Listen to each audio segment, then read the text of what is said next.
Bonjour à tous et bienvenue dans cette nouvelle vidéo de Aide BTS MUC et Aide BTS MCO.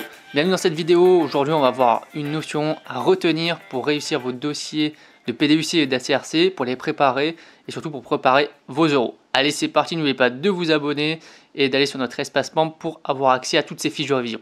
Dans cette vidéo, nous allons voir la stratégie de prix dans le mix marketing, donc c'est le deuxième point à définir. Donc quels sont les éléments à prendre en compte lors de la stratégie de prix? Tout d'abord, il y a le coût de revient de la marchandise, du produit qu'on met en vente, tout simplement parce que il y a un prix d'achat. Il faut prendre en compte aussi tous les frais de personnel, les frais de transport, plein de frais annexes à prendre en compte. Donc ça, c'est le coût de revient à prendre en compte. Vous avez évidemment une marge à réaliser. Quand vous êtes une entreprise, votre but c'est quand même de faire du bénéfice et vous avez un taux de marge à appliquer, donc qui est plus ou moins important. Par exemple, dans l'alimentaire, c'est en moyenne 30%, alors que dans le non alimentaire, c'est beaucoup plus élevé. Vous avez évidemment à prendre en compte le prix des concurrents. Vous ne pouvez pas vous mettre 2 fois plus cher que vos concurrents, sauf si vous avez vraiment un produit qui est exceptionnel par rapport à eux. Mais si c'est un produit basique, si vous le mettez 2 fois plus cher que vos concurrents, vous n'allez jamais réussir à vendre. Et vous avez aussi les prix psychologiques de la part des clients. Donc il y a des clients qui sont prêts à mettre un certain prix dans certains produits. Faire attention à ne pas mettre trop cher, parce que sinon les clients ils vont pas avoir envie d'acheter, et ne pas mettre trop faible non plus, parce que l'image prix sera aussi vachement détérioré.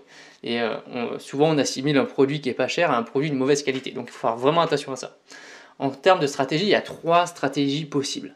Vous avez la stratégie d'alignement de prix. La plus simple évidemment, c'est on se met au même niveau que ses concurrents. Donc c'est ce que font beaucoup la grande distribution alimentaire.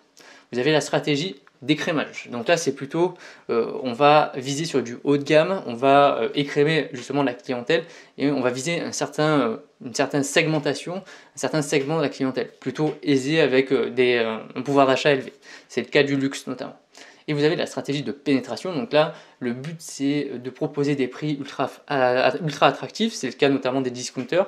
L'objectif c'est de réduire justement leurs coûts et donc potentiellement aussi leur marge aussi. Mais par contre, ils vont faire un volume beaucoup plus conséquent que les autres. Et donc c'est grâce à l'accumulation du volume que finalement la marge globale dégagée sera plus importante. Merci d'avoir suivi cette vidéo. Avant de partir, n'oublie pas d'aller voir les précédentes vidéos sur la chaîne, de t'abonner et de venir nous rejoindre sur notre espace membre pour avoir accès à toutes les fiches de révision justement pour cette série préparatoire d'ACRC et de PDUC.